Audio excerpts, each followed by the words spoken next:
Recently हमारे defence minister Rajnath Singh ने ना एक स्पीच दी जिसमें उन्होंने आईआर में प्रिजनर डायलेमा का जिक्र किया कि विभिन्न देशों को ना कोऑपरेशन पे फोकस करना चाहिए, ना कि अलग अलग पर्पजेज के साथ काम करने के। क्या होता है ये प्रिजनर डायलेमा, आप एग्जाम्पल के साथ देखिए। देखो, दो लोग हैं, प्लेयर 1 और प्लेयर 2। दोनों ने ना मिलकर किसी अपराध को अंजाम दिया, पुलिस ने पकड़ लिया, लेकिन पुलिस के पास ना कोई एविडेंस नहीं है, सिर्फ सर्कमस्टेंशियल एविडेंस है। अगर दोनों एक दूसरे के खिलाफ कॉन्फेस नहीं करते हैं ना, दोनों अपराध नहीं मानते हैं, मना कर देते हैं कि हमने अपराध किया ही नहीं, तो मैक्सिमम दोनों को 1-1 साल की सजा हो सकती है।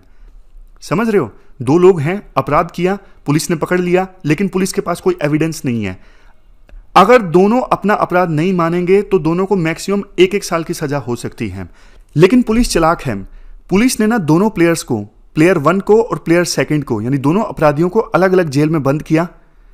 उसके बाद पुलिस पहले गई कैदी 1 के पास, यानी प्लेयर 1 के पास, और जाकर बोली, अगर देखो तुम अपना अपराध स्वीकार कर लेते हो ना, गवाही दे देते हो, तो तुम्हारी सजा हम माफ करवा देंगे और दूसरे प्लेयर्स को सजा मिलेगी 10 साल की।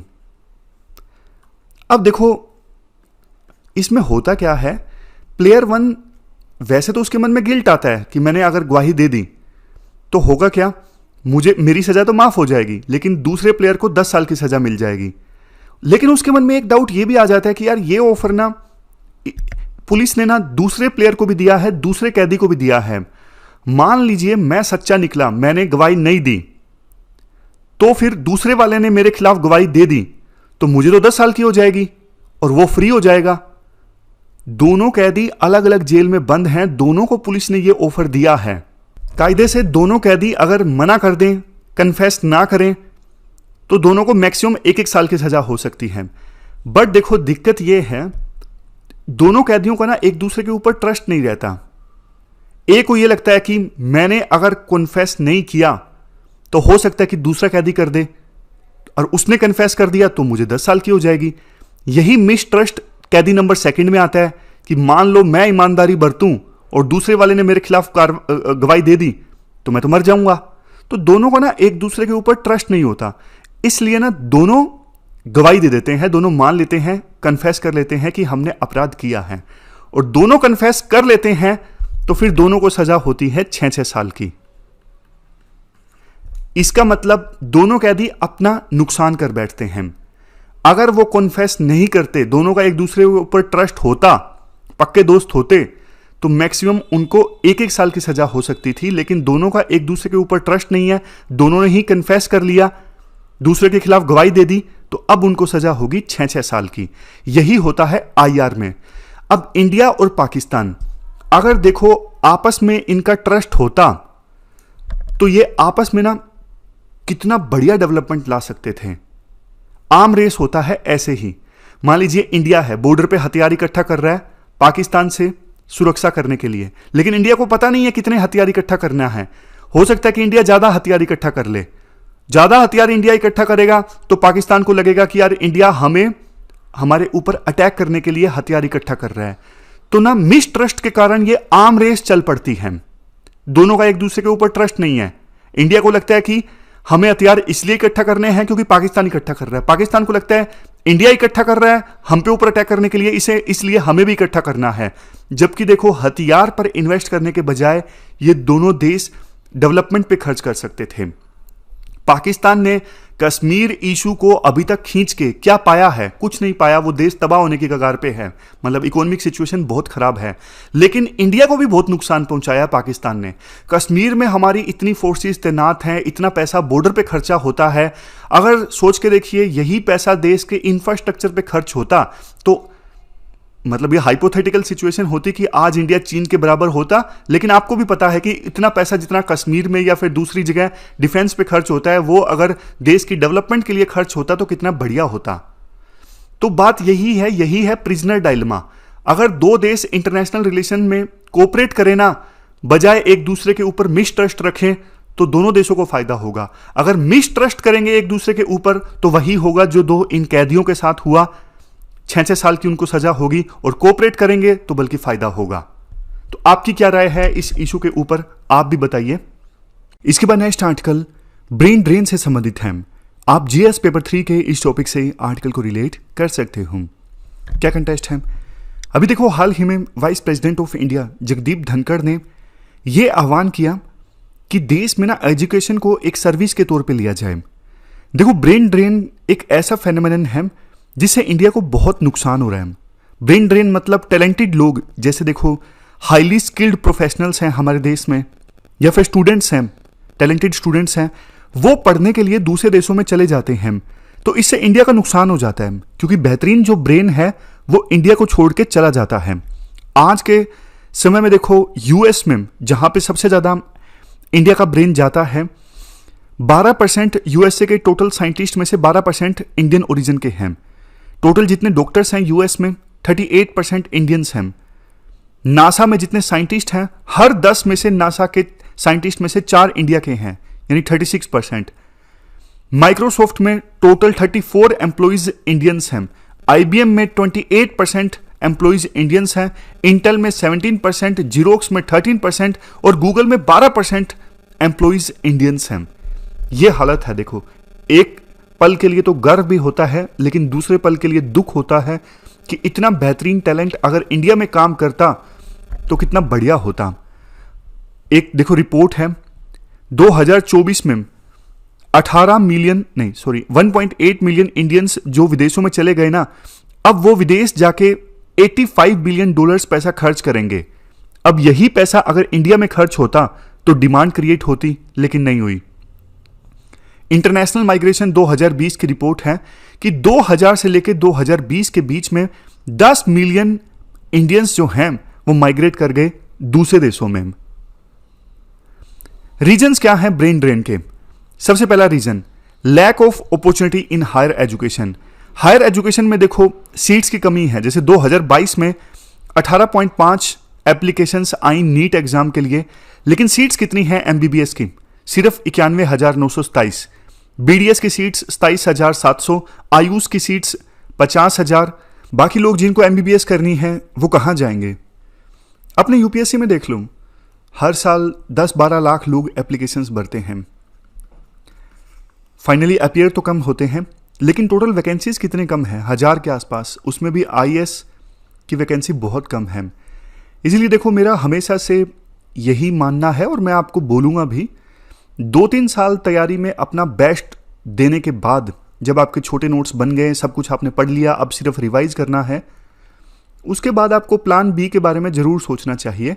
तैयारी तब तक चलती रहे जब तक अटेम्प्ट है, लेकिन सिर्फ तैयारी नहीं, साथ के साथ कुछ और भी चलते रहना चाहिए। 2-3 साल अपना बेस्ट देने के बाद, बेस्ट तैयारी होने के बाद, प्लान बी में कुछ भी हो सकता है, जैसे स्टेट के एग्जाम्स या दूसरे एग्जाम्स, या फिर किसी और सेक्टर में जॉब, या फिर हायर एजुकेशन, जो भी आपको सूट करे। तो बेस्ट 2-3 साल अपना दो जबरदस्त ढंग से, ताकि सिर्फ रिवाइज करना बाकी रहे जल्दी से। उसके बाद फिर प्लान बी स्टार्ट। इसके बाद देखो next, employment opportunities and higher pay. मतलब देखो, विदेशों में ना एम्प्लॉयमेंट अपॉर्चुनिटीज ज़्यादा होती है, पे भी ज़्यादा मिलती है। हमारे देश में पे रिलेटिवली कम है वेस्टर्न कंट्रीज के स्टैंडर्ड्स के हिसाब से। टैक्सेशन पॉलिसी, हमारे देश में टैक्स ज़्यादा लगता है। 1 करोड़ किसी की इनकम है 1 करोड़ से ज़्यादा, तो उस पर इफेक्टिव टैक्स लगता है 35.88%। 1 करोड़ मान लीजिए, 1 करोड़ रुपए कमाया, 1 करोड़ 1 रुपए, तो उसको 35 लाख 36 लाख तो टैक्स देना पड़ेगा। सिंगापुर और हांगकांग में इफेक्टिव टैक्स रेट 1 करोड़ से ज़्यादा कम है। सिंगापुर में 22% और हांगकांग में 17%। एक ना ये नया फेनोमेनन है, जैसे दुबई में कम टैक्स लगता है, तो बहुत सारे जो भारतीय हैं वो क्या करते हैं, दुबई में अपनी कंपनी रजिस्टर करवा लेते हैं, ऑपरेशन यहीं से करते रहते हैं, और फिर वहां पे उनको कम टैक्स देना पड़ता है। इसके बाद नेक्स्ट, वीजा प्रोग्राम। विभिन्न देशों ने स्टूडेंट्स को अट्रैक्ट करने के लिए अपना वीजा प्रोग्राम काफी लिबरल कर दिया है, ताकि ज्यादा से ज्यादा स्टूडेंट्स दूसरे देशों से उन देशों में पढ़ने के लिए आएं। बाद में वहां पढ़ने के बाद वर्क के लिए भी वीजा मिल जाता है। इसके बाद नेक्स्ट है स्टैंडर्ड ऑफ लिविंग। जैसे वेस्टर्न कंट्रीज में बहुत से स्टूडेंट्स या फिर प्रोफेशनल्स जाते हैं, वो ये सोच के भी जाते हैं कि वहाँ पे लिविंग स्टैंडर्ड काफ़ी अच्छा है, हायर सैलरी है, लिविंग स्टैंडर्ड अच्छा है, एडवांस टेक्नोलॉजी है। इम्प्लीकेशंस क्या होते हैं ब्रेन ड्रेन के? सबसे पहले लॉस ऑफ कैपिटल। अब देखो, हाईली स्किल्ड प्रोफेशनल्स जब दूसरे देशों में चले जाएंगे, हमारे देश में तो स्किल्ड प्रोफेशनल्स की कमी हो जाएगी ना। स्किल्ड वर्कर्स की ऑलरेडी हमारे देश में बहुत कमी है और ये कमी बढ़ती जा रही है।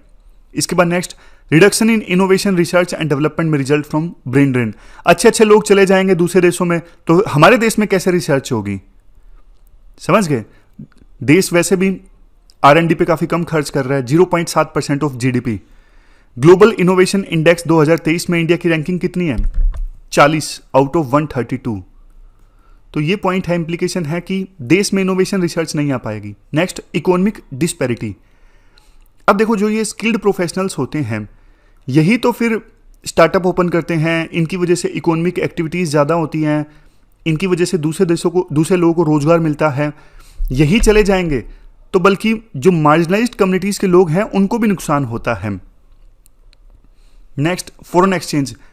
अब देखो, इतने इतने स्टूडेंट्स चले जाते हैं दूसरे देशों में, 2 लाख स्टूडेंट्स मान लीजिए गए हर साल, तो ये वहां पे जाके ना 50,000 करोड़ रुपए खर्चा करेंगे। अगर यही पैसा इंडिया में खर्च हुआ होता तो कितना बढ़िया था।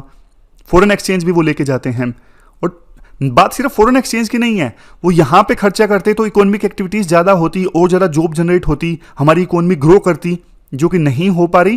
क्यों? क्योंकि वो पैसा बाहर जाके खर्च कर रहे हैं। नेक्स्ट, इससे ना प्रोडक्टिविटी भी कम होती है। अब देखो, किसी फर्म में अच्छे अच्छे लोग मान लीजिए चले गए, बढ़िया वाले स्किल्ड वाले चले गए, अब जो पीछे जो रह गए उनकी तो प्रोडक्टिविटी कम है ना। तो अच्छे अच्छे लोग वहां पे जाके काम कर रहे हैं और मीडियोकर हमारे देश में मान लीजिए काम कर रहे हैं। सारे अच्छे तो नहीं गए, लेकिन जो अच्छे गए उनकी वजह से प्रोडक्टिविटी तो यहां पे घट गई ना, वहां पे इंक्रीज हो गई यूएसए में। सरकार क्या कर सकती है ब्रेन ड्रेन को अरेस्ट करने के लिए, रोकने के लिए? देखो, 3 तरह के स्टेप्स सरकार उठा सकती है। पहला स्टेप, जाने से रोका जाए उन्हें। दूसरा स्टेप, जो चले गए हैं उनके टैलेंट को यूटिलाइज किया जाए। तीसरा, नई अपॉर्चुनिटीज पैदा की जाए पोस्ट डॉक्टरल रिसर्च के लिए। पहला पॉइंट क्या हो सकता है? जैसे सरकार ने ना IITs और IISc में ना रिसर्च पार्क बनाए हैं, ताकि जो टैलेंटेड लोग हैं वो यहां पे जाके रिसर्च कर सकें, उन्हें रिसर्च के लिए अपॉर्चुनिटीज मिले और उनकी ये शिकायत ना रहे कि हम रिसर्च करना चाहते हैं और इंडिया में हमारे पास मौके नहीं है। तो इसके लिए सरकार ने IITs और IISc में रिसर्च पार्क्स इस्टेब्लिश किए हैं। नेक्स्ट चीज, अब जो चले गए हैं ऑलरेडी विदेशों में हैं, तो उनके टैलेंट को कैसे यूटिलाइज किया जाए? उनके लिए है ज्ञान initiative, global initiative for academic network. अब इसमें क्या है, इंडियन ओरिजिन के जो साइंटिस्ट या फिर एंटरप्रेन्योर दूसरे देशों में है ना, वो कंट्री के एग्जिस्टिंग एकेडमिक रिसोर्सेज को अगमेंट कर सकते हैं, मतलब रिसर्च में सहयोग दे सकते हैं। अभी इंडियन ओरिजिन के साइंटिस्ट जो बाहर हैं उनके टैलेंट का यूटिलाइज किया जा सकता है। भारत के साइंटिस्ट उनसे बात करके बेस्ट प्रैक्टिसेस शेयर करके अपनी रिसर्च को आगे बढ़ा सकते हैं। इसी से संबंधित है ज्ञान इनिशिएटिव। फिर नेक्स्ट है ये वज्र, visiting advanced joint research faculty scheme of SERB। ये एक प्लेटफॉर्म प्रोवाइड करता है, जो हमारे नॉन रेजिडेंट इंडियंस हैं ना, या फिर विदेशों में रहने वाले इंडियन ओरिजिन के साइंटिस्ट हैं, वो इंडियन इंस्टीट्यूशंस में, यूनिवर्सिटीज में रिसर्च कर सकते हैं इंडियन साइंटिस्ट के साथ मिलके, मतलब कोलैबोरेशन हो सकता है। इंडियन ओरिजिन के साइंटिस्ट जो दूसरे देशों में है, भारत के साइंटिस्ट जो भारत में है, भारत के संस्थानों में काम कर रहे हैं, दोनों मिलके कोलैबोरेशन कर सकते हैं एक निश्चित समय के लिए किसी पर्टिकुलर प्रोजेक्ट पे। नेशनल एजुकेशन पॉलिसी 2020 आई है, जिसमें सरकार ने बोला है कि 100 इंटरनेशनल इंस्टीट्यूट्स कैंपसेस इंडिया में इस्टेब्लिश कर सकती हैं। इसके बाद देखो, नॉर्मल पॉइंट्स हैं, जनरल पॉइंट्स, जैसे कि स्किल डेवलपमेंट पे ध्यान देना जरूरी है। हमारे देश में स्किल की कमी है, तो स्किल डेवलप की जाए, हायर एजुकेशन की ज़्यादा अपॉर्चुनिटीज़ पैदा की जाए ताकि स्टूडेंट्स को बाहर ना जाना पड़े। फॉरेन इंस्टीट्यूट्स को इजाज़त दी गई है इंडिया में अपना कैंपस खोलने की, लेकिन अभी तक सिर्फ 2-3 ने ही अप्रूवल दिया है, ज़्यादा नहीं आ रहे हैं। तो इस पे सरकार को और ज़्यादा एग्रेसिव होने की आवश्यकता है। रिसर्च एंड डेवलपमेंट में और ज़्यादा पैसा खर्च करने की आवश्यकता है। हायर वेजेस और एम्प्लॉयमेंट अपॉर्चुनिटीज़ दी जाएं, प्राइवेट कंपनीज भी हायर वेजेस दे, सरकार भी हायर वेजेस दे। अब कितना हायर वेजेस देगी, देखो आइडियल चीज़ है, मतलब पॉइंट है कहने का। टैक्सेशन पॉलिसी आसान बनाई जाए, प्राइवेट जो कंपनीज हैं उनके लिए थोड़े इंसेंटिव हों कि वो बाहर ना जाएं। अगर देखो सरकार बहुत ज़्यादा टैक्स इंक्रीज करेगी तो कंपनी फिर छोड़ के चली जाएगी देश को, तो इंसेंटिव्स होने चाहिए प्राइवेट कंपनीज ताकि देश छोड़ के ना जाएं। लास्ट में कंक्लूजन, इंडिया में देखो ओवरऑल क्वालिटी ऑफ लाइफ को भी इंप्रूव करने की आवश्यकता है। जैसे इंफ्रास्ट्रक्चर में सरकार इन्वेस्ट करे, पब्लिक सर्विसेज इंप्रूव करे, करप्शन को रिड्यूस करे, ताकि इंडिया एक बेहतर प्लेस हो रहने के लिए। इसके बाद नेक्स्ट आर्टिकल, पार्लियामेंट में टीएमसी की नेता है महुआ मित्रा। इनके खिलाफ एलिगेशंस लगे हैं कि इन्होंने पैसे और गिफ्ट लेकर पार्लियामेंट में क्वेश्चन पूछे। आप जीएस पेपर सेकंड के इस टॉपिक से आर्टिकल को रिलेट कर सकते हो। देखो, दोनों पक्ष में आपको बताता हूं और हिस्टोरिकल बैकग्राउंड भी बताता हूं। 2005 में एक स्कैम सामने आया था, कैश फॉर क्वेरी स्कैम। इस स्कैम में क्या हुआ था, एक न्यूज आउटलेट जिसका नाम था कोबरा पोस्ट। कोबरा पोस्ट ने ना एक स्टिंग ऑपरेशन किया। स्टिंग ऑपरेशन में एमपीज को पैसे ऑफर किए गए कि आपको एक कंपनी को प्रमोट करना है, उस कंपनी से संबंधित क्वेश्चंस हाउस में पूछने हैं और बदले में हम आपको पैसे देंगे। तो पैसे लेते हुए की वीडियो बनाई गई और उसके बाद पार्लियामेंट में इन 11 एमपीज ने जो क्वेश्चन सबमिट किए उनमें से 25 क्वेश्चंस सिलेक्ट भी हो गए पूछे जाने के लिए। काफी हंगामा मचा जब ये वीडियोस जनता के सामने आई। उसके बाद देखो, इन 11 एमपीज को ना एक्सपेल करने के लिए 10 एमपी लोकसभा के थे और 1 एमपी राज्यसभा का था। तो ना इन 11 एमपीज को हाउस से एक्सपेल करने के लिए रेजोल्यूशन अडॉप्ट किया गया और इन 11 एमपीज को हाउस से निकाल दिया गया। लेकिन यहां पे मैं आपको ना थोड़ी बारीकियां बताता हूं। बारीकियां ये हैं, चूंकि ये पब्लिक सर्वेंट थे, इनके खिलाफ प्रिवेंशन ऑफ करप्शन 1988 के तहत भी केस दर्ज हुआ। इस एक्ट के तहत केस दर्ज हुआ और ट्रायल अभी भी पेंडिंग है। यह हमारे देश का दुर्भाग्य है, 2005 की घटना। और उन एमपीज के खिलाफ करप्शन का जो केस चल रहा है कि उन्होंने पैसे लेके क्वेश्चन पूछे, वो ट्रायल अभी भी चल ही रहा है, उस पर फाइनल वर्डिक्ट नहीं आया है। अब आप एक चीज पे ध्यान दीजिएगा, बहुत इंपॉर्टेंट है। देखो, 2005 में एमपीज ने पैसे लेके जो क्वेश्चन पूछे ना, देखो एक तरफ ये प्रिविलेजेस का वायलेशन तो था ही। लोकसभा के एमपी होने के नाते आपको पता है एमपीज को बहुत सारे विशेषाधिकार प्रिविलेजेस मिलते हैं, बहुत सारे राइट्स मिलते हैं। तो इन एमपीज ने ना उन प्रिविलेजेस का गलत इस्तेमाल किया, ब्रीच ऑफ प्रिविलेजेस किया इन्होंने। तो प्रिविलेजेस का हनन करने के लिए, गलत इस्तेमाल करने के लिए हाउस ने इनके अगेंस्ट एक्शन लिया, इनको हाउस से एक्सपेल कर दिया, इनकी सदस्यता चली गई। लेकिन चूंकि इन्होंने पैसे लेके क्वेश्चन पूछे, तो ये एक ऑफेंस भी तो है ना, क्रिमिनल ऑफेंस भी तो है ना। कोई भी पब्लिक सर्वेंट ब्राइब लेता है तो गलत काम है, करप्शन है ये एक प्रकार से। तो करप्शन इन्होंने किया, इसके लिए इनके खिलाफ मुकदमा भी दर्ज हुआ, बाद में कोर्ट में ट्रायल चला और फाइनल वर्डिक्ट आना बाकी है, जैसे मैंने आपको बताया। तो दोनों तरह की कार्रवाई हुई। प्रिविलेजेस का इन्होंने ब्रीच किया, वो कार्रवाई हाउस ने की, पार्लियामेंट ने की, और दूसरी तरफ इन्होंने प्रिवेंशन ऑफ करप्शन एक्ट के तहत एक अपराध किया। उसके लिए फिर अलग से हमारे देश में क्रिमिनल जस्टिस सिस्टम है, इन्वेस्टिगेशन एजेंसीज जांच करती हैं, फिर चार्जशीट फाइल की जाती है, लोअर कोर्ट में अपील फाइल की जा सकती है, हाई कोर्ट में और सुप्रीम कोर्ट में। तो इन एमपीज के अगेंस्ट ना अभी कोर्ट में भी मुकदमा चल रहा है, क्योंकि ये अपराध किया इन्होंने प्रिवेंशन ऑफ करप्शन एक्ट के तहत। अब महुआ मित्रा के केस की तरफ आते हैं। महुआ मित्रा के अगेंस्ट आरोप ये है, एक रियल एस्टेट बिजनेसमैन है दर्शन हीरानंदानी। महुआ मित्रा पर आरोप है कि इन्होंने दर्शन हीरानंदानी से पैसे और गिफ्ट लिए और बदले में इवन अपना आईडी पासवर्ड ही उन्हें दे दिया और बोला कि जो क्वेश्चंस पूछने हैं पूछ लो। ज्यादातर क्वेश्चंस अदानी से संबंधित पूछे गए। और देखो, बीजेपी के एक एमपी निशिकांत दुबे ने यह आरोप लगाया कि आरोप और ज्यादा गंभीर इसलिए भी हो जाता है क्योंकि दर्शन हीरानंदानी दुबई के रहने वाले हैं, तो फॉरेन सिटीजन के हाथ में आईडी पासवर्ड जाना और फिर वो इंडियन पार्लियामेंट में क्वेश्चन पूछ रहा है अपने हिसाब से, तो ये नेशनल सिक्योरिटी के लिए भी ठीक नहीं है। आरोप ये है महुआ मित्रा के ऊपर, गिफ्ट लिया, पैसा लिया और बदले में आईडी पासवर्ड ही दे दिया कि जो पूछना चाहते हो पूछ लो। लेकिन महुआ मित्रा का जवाब ये है कि पहले मेरे दोस्त हुआ करते थे ये दर्शन हीरानंदानी, आजकल रिलेशन अच्छे नहीं है, तो मैंने आईडी पासवर्ड इसलिए दिया इनको ताकि ये क्वेश्चन को टाइप करवा सकें। इनके ऑफिस में कोई था टाइप करने वाला, तो मैंने इनको आईडी पासवर्ड दे दिया कि भैया तुम टाइप करवा के मुझे ये क्वेश्चन दे दो। और फाइनल जब क्वेश्चन सबमिट होता है तो ओटीपी मेरे पास ही आता है, मैं ओटीपी देती हूं तभी वो क्वेश्चन सबमिट होता है। तो ये कहना कि मैंने आईडी पासवर्ड दे दिया, जो मर्जी चाहे क्वेश्चन पूछ सकते हो, ये गलत है। हालांकि देखो, महुआ मित्रा का पूरा केस क्या है, इस पे यूपीएससी नई क्वेश्चन पूछने वाली है, नीटिग्रिटीज। बात एमपीज की प्रिविलेजेस की है। तो अब ना महुआ मित्रा के केस की जांच करने के लिए ना मामला भेजा गया है एक एथिक्स कमेटी के पास में। इस पर भी आरोप है, मतलब क्रिटिसिज्म है कि ना ये कमेटी ऑफ प्रिविलेजेस के पास महुआ मित्रा का मामला भेजा जाना चाहिए था जांच के लिए, ना कि कमेटी ऑफ एथिक्स के पास। क्योंकि कमेटी ऑफ एथिक्स ना हल्के फुल्के मामले डील करती है। जैसे एक एमपी वो अपनी गर्लफ्रेंड को ले गया विदेश घुमाने और बोल दिया कि ये मेरी वाइफ है, तो ये अनएथिकल है ना, अनएथिकल है ना। तो इस मामले की जांच की गई कमेटी ऑफ एथिक्स के द्वारा और उस एमपी को बोला कि आप 30 सीटिंग्स लोकसभा की नहीं अटेंड करोगे, आपने ये अनएथिकल काम किया है, अपनी गर्लफ्रेंड को घुमाने ले गए पत्नी के नाम पे।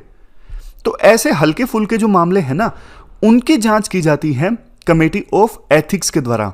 लेकिन महुआ मित्रा का जो केस है बहुत सीरियस केस है। 2005 में आपको, जैसे मैंने आपको बताया, 11 एमपीज को हाउस से एक्सपेल कर दिया गया था इस केस की वजह से, और बाद में कोर्ट में भी उनके खिलाफ मामला अभी चल रहा है।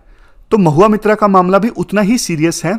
इसकी जांच करनी चाहिए थी या तो किसी स्पेशल कमेटी के द्वारा, क्योंकि 2005 के मामले की जांच एक स्पेशल कमेटी के द्वारा की गई थी, या फिर कमेटी ऑफ प्रिविलेजेस के द्वारा महुआ मित्रा के मामले की जांच की जानी चाहिए थी। क्योंकि महुआ मित्रा के खिलाफ अगर आरोप सिद्ध होता है तो उन्होंने जो कुछ किया ये प्रिविलेजेस का हनन है।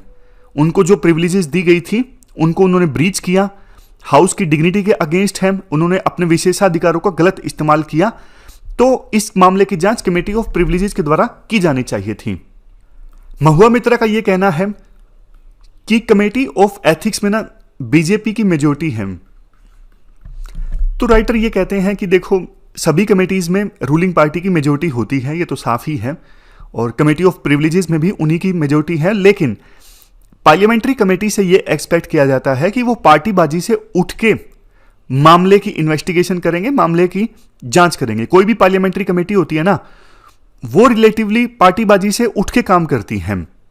और कोई भी कमेटी कुछ रिकमेंडेशंस देती है ना, मतलब खुद कार्रवाई नहीं करती कोई भी कमेटी जांच करके हाउस के सामने रिपोर्ट रख देती है। फिर हाउस पे डिपेंड करता है कि वो क्या एक्शन लेती है उस रिकमेंडेशन के आधार पे। 2005 में भी यही हुआ था, स्पेशल कमेटी गठित की गई थी, उन्होंने जांच की 11 एमपीज के अगेंस्ट, जांच को सही पाया गया। तो बाद में हाउस ने रेजोल्यूशन को एडॉप्ट कर लिया कि इन 10 एमपीज को लोकसभा से और 1 एमपी को राज्यसभा से निष्कासित कर दिया जाए, एक्सपेल कर दिया जाए। तो 2 एस्पेक्ट्स अभी तक हमने डिस्कस किए। पहला एस्पेक्ट कि कैश फॉर क्वेरी स्कैम में 2 प्रकार की कार्रवाई हुई एमपीज के अगेंस्ट, और वही महुआ मित्रा के अगेंस्ट हो सकती है। एक तो हाउस रिलेटेड कार्रवाई, और दूसरा चूंकि पैसे लेके क्वेश्चन पूछना क्रिमिनल ऑफेंस भी है, तो फिर कोर्ट में भी मुकदमा चलेगा, प्रिवेंशन ऑफ करप्शन एक्ट के तहत भी कार्रवाई होगी। दूसरा एस्पेक्ट, मामला भेजा जाना चाहिए था महुआ मित्रा का प्रिविलेज कमेटी या फिर स्पेशल कमेटी के पास, भेजा गया एथिक्स कमेटी के पास में। अब तीसरा एस्पेक्ट देखिए, देखो ये जो चीज है ना रिलेटिवली नई है कि आप ऑनलाइन क्वेश्चन पूछ सकते हो। अब होता क्या है कि एमपीज के पास में ना टाइम का अभाव होता है, कॉन्स्टिट्यूएंसी रिलेटेड वर्क वो करते रहते हैं, तो कई बार ना वो अपना आईडी पासवर्ड पर्सनल असिस्टेंट को या फिर रिसर्चर्स को दे देते हैं कि आप इसमें क्वेश्चन डलवा दीजिए। तो अब ना हाउस को ना इस पे रूल्स बनाने चाहिए कि कौन कौन एमपी का आईडी पासवर्ड रख सकता है, इस पे रूल होने चाहिए। समझ गए? अब समय आ गया है, प्रॉपर फ्रेमवर्क हो, एसओपीज हो कि एमपी अपना आईडी पासवर्ड किस किस के साथ शेयर कर सकते हैं। बाकी तो देखो ऐसी चीजें हैं कि महुआ मित्रा के केस की निटिग्रिटीज, जैसे कि पार्लियामेंट के पास में पावर होती है कुछ भी क्वेश्चन पूछने की, तो प्रूव नहीं होगा। महुआ मित्रा ने कुछ भी पूछा वो बोल देंगे कि नहीं ये मैंने अपने आप से पूछा है, दर्शन नंदानी का क्वेश्चन नहीं है। तो ये चीज़ें हमारे एग्जाम के लिए इंपॉर्टेंट नहीं है। बट हाँ, इतना ये आर्टिकल याद रख लीजिए, आर्टिकल 105, जो कि ना किसी एमपी को आज़ादी देता है कि वो हाउस में कुछ भी बोल सकता है। तो महुआ मित्रा अपना बचाव करेंगी इस आर्टिकल के थ्रू। तो प्री में देखो क्वेश्चन पूछा जा सकता है, बहुत सारी चीजें हैं, committee of ethics, committee of privileges, article 105। एक क्वेश्चन मैं आपसे पूछता हूं, अगर देखो महुआ मित्रा दोषी पाई जाती हैं तो क्या कमेटी ऑफ एथिक्स उन्हें 7 साल की सजा दे सकती है?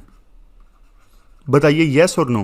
कमेंट बॉक्स में आपको बताना है, अगर महुआ मित्रा दोषी पाई जाती हैं तो क्या कमेटी ऑफ एथिक्स के द्वारा उन्हें 7 साल की सजा दी जा सकती है या नहीं दी जा सकती। क्वेश्चन का आंसर दोगे तो मुझे समझ में आ जाएगा कि आपको कंसेप्ट कितना समझ में आया है। इसके बाद नेक्स्ट आर्टिकल वर्ल्ड में बढ़ती इनइक्वालिटी के बारे में है और ये डेमोक्रेसी के लिए अच्छी चीज नहीं है। आप जीएस पेपर 3 के इस टॉपिक से आर्टिकल को रिलेट कर सकते हो। देखो, डेटा के अनुसार 1995 से लेकर 2021 के बीच में वर्ल्ड में जो रिचेस्ट 1% लोग हैं ना, इन्होंने इंक्रीज्ड वेल्थ का 38% हासिल किया। मतलब 1995 से लेकर 2021 के बीच में जो वेल्थ इंक्रीज हुई ना वर्ल्ड में, उसमें से 38% वेल्थ तो इनकी बनी, 1% अमीर लोगों की, और नीचे के जो 50% गरीब लोग हैं ना, 1995 से 2021 के बीच में जो ग्लोबल वेल्थ इंक्रीज हुई उसका सिर्फ 2% मिला नीचे के 50% गरीब लोगों को। जब देखो बहुत ज़्यादा इनइक्वालिटी बढ़ जाती है ना, और जो बहुत ज़्यादा अमीर लोग होते हैं उनके पास में ज़्यादा पावर आ जाती है डेमोक्रेसी को कंट्रोल करने की। जैसे मैं आपको एग्जांपल देता हूँ, अभी इलोन मस्क है, इलोन मस्क के पास में ट्विटर है, इलोन मस्क के पास इतना पैसा है कि वो पॉलिटिकल ओपिनियन को कंट्रोल कर सकते हैं। हमारे देश में अदानी है, अंबानी है, इनका मीडिया के ऊपर काफ़ी कंट्रोल है, ये पब्लिक ओपिनियन को कंट्रोल कर सकते हैं। तो इनका ना इसके थ्रू डेमोक्रेसी में दखल काफ़ी ज़्यादा बढ़ गया है। राइटर एक पॉइंट बोलते हैं, जैसे देखो आज हमें हैरानी होती है ना, हमारे पूर्वज स्लेवरी, फ्यूडलिज्म, सती प्रथा, इन चीज़ों को कैसे बर्दाश्त करते थे। हमारे आने वाली जो जनरेशन्स होंगी ना, उनको हम पे हैरानी होगी कि हम लोग इतनी इतनी इनइक्वालिटी को कैसे बर्दाश्त करते हैं। ये राइटर की सोच है। राइटर बोलते हैं इसके बाद, देखो ग्लोबलाइजेशन अब काफ़ी ज़्यादा हो चुका है, पूरा वर्ल्ड एक गांव की तरह बन गया है, इंफॉर्मेशन इतना तेजी से फ्लो होती है। अभी गाजा पट्टी में क्या चल रहा है उसकी पल पल में जानकारी हमको मिलती है कि इजराइल की सेना अभी कहाँ पे पहुंच गई है, गाजा पट्टी के किस हिस्से में है। पहले ऐसा नहीं हुआ करता था, लेकिन इस बढ़े हुए ग्लोबलाइजेशन की वजह से ना इम्पैक्ट ये भी हुआ है। आज यूएसए में किसकी सरकार चुनी जाएगी, क्या डिसीजन लिए जा रहे हैं, उसका असर अफ्रीका के एक छोटे से देश पर भी देखने को मिलता है। क्योंकि जैसे एग्जाम्पल के तौर पे कंजर्वेटिव पार्टी चुनी जाती है तो वो एड अलाउ नहीं करती कि अमेरिका दूसरे देशों को एड दे। डेमोक्रेटिक पार्टी चुनी जाती है तो वो एड को अलाउ करती है, और भी directly indirectly. For example conservative party का फोकस इस चीज पे है कि अफ्रीका के उस देश में डेमोक्रेसी नहीं है, वहां पे इंटरवेंशन किया जाए। कहने का मतलब आप समझ गए ना, अफ्रीका के इलेक्शन में कौन जीतेगा कौन हारेगा, इसका असर अफ्रीका के एक देश पर भी देखने को मिलता है। लेकिन अफ्रीका के उस देश के नागरिक जो है अमेरिका के इलेक्शंस में पार्टिसिपेट नहीं करते। तो ये ग्लोबलाइजेशन का और डेमोक्रेसी के बीच में एक लिंक है। अब आप इसके बाद देखिए, राइटर ना सजेशन देते हैं कैसे इस इतनी ज्यादा बढ़ी हुई इनइक्वालिटी से निपटा जाए। राइटर कहते हैं देखो, एक लेवल के बाद ना किस पर्सन के पास कितनी वेल्थ है। जैसे इलोन मस्क के पास मान लीजिए अभी $250 बिलियन वेल्थ है। अब ये ना एक लेवल के बाद 250 नंबर है, 1000 है, 1500 है, वो मैटर नहीं करता until and unless Elon Musk की रैंकिंग पूरे वर्ल्ड में 1 ही है। अगर रैंकिंग किसी बिलियनियर की सेम रहे ना, तो फिर ना उस पर एक्स्ट्रा टैक्स लगाया जा सकता है। जैसे इलोन मस्क हैं, जेफ बेजोस हैं, इनके ऊपर ना थोड़ा एक्स्ट्रा टैक्स लगा दिया जाए, लेकिन इनकी रैंकिंग चेंज ना हो। इस प्रकार से अगर टैक्स लगाया जाएगा तो ये अमीर अमीर लोग हैं शायद उतना विरोध भी नहीं करेंगे।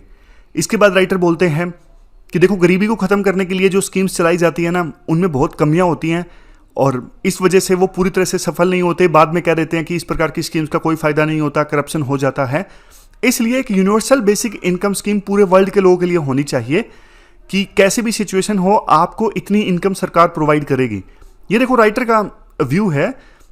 हर एक पॉइंट पे अलग से डिबेट चल सकती है कि हाँ यूनिवर्सल बेसिक इनकम स्कीम होनी चाहिए नहीं होनी चाहिए, लेकिन राइटर अपनी तरफ से सजेशन दे रहे हैं कि इनइक्वालिटी को खत्म करने के लिए क्या क्या किया जा सकता है। फिर और बेसिक पॉइंट वो देते हैं, जॉब्स में सरकार इन्वेस्ट करे, एजुकेशन पे इन्वेस्ट करे, हेल्थ पे इन्वेस्ट करे, सोशल इंफ्रास्ट्रक्चर पे सरकार इन्वेस्ट करे। इन सब चीज़ों पे इन्वेस्ट करने से इनइक्वालिटी कम होगी। देखो ये बात सच है कि आप एब्सोल्यूट इक्वालिटी कभी नहीं ला सकते, एब्सोल्यूट इक्वालिटी कभी रही भी नहीं है, लेकिन इनइक्वालिटी को मिनिमाइज करने की कोशिश आप कर सकते हो, और इस दिशा में वही कदम होगा अगर ये सारे स्टेप्स सरकार लेती है तो ये पूरा आर्टिकल हमने डिस्कस किया इनइक्वालिटी से संबंधित। अब हम क्वेश्चंस देख लेते हैं लास्ट में। अब देखो क्वेश्चन देख लीजिए, 3 क्वेश्चंस आज आपको अटेम्प्ट करने हैं। एक ब्रेन ड्रेन से संबंधित, एक question digital technologies unregulated globalization increasing economic inequality, कैसे ये डेमोक्रेसी के लिए चैलेंज है। एक यूपीएससी ने क्वेश्चन पूछा था 2021 में पार्लियामेंट्री स्टैंडिंग कमेटीज से संबंधित, वो क्वेश्चन आपको अटेम्प्ट करना है। प्री से संबंधित ये 2 क्वेश्चन आपको अटेम्प्ट करने हैं। एक तो देखो, एक नहीं दोनों ही पार्लियामेंट की कमेटी से संबंधित हैं। ये 2018 में पूछा था और ये पूछा था 2001 में। आप वीडियो को पॉज कीजिए और क्वेश्चंस को ध्यान से पढ़िए। पहले इस क्वेश्चन को ध्यान से पढ़िए वीडियो को पॉज करके, फिर इस क्वेश्चन को ध्यान से पढ़िए। पढ़ लिया? आंसर मैं आपको बता देता हूं दोनों क्वेश्चंस के। देखो पहला जो क्वेश्चन है जो 2018 में पूछा था, इसका आंसर है ये वाला, सबऑर्डिनेटेड लेजिस्लेशन। बी आंसर है, कमेटी ऑन सबऑर्डिनेट लेजिस्लेशन। दूसरा क्वेश्चन, इसका आंसर ए है, पार्लियामेंट थ्रू पार्लियामेंट्री कमेटी।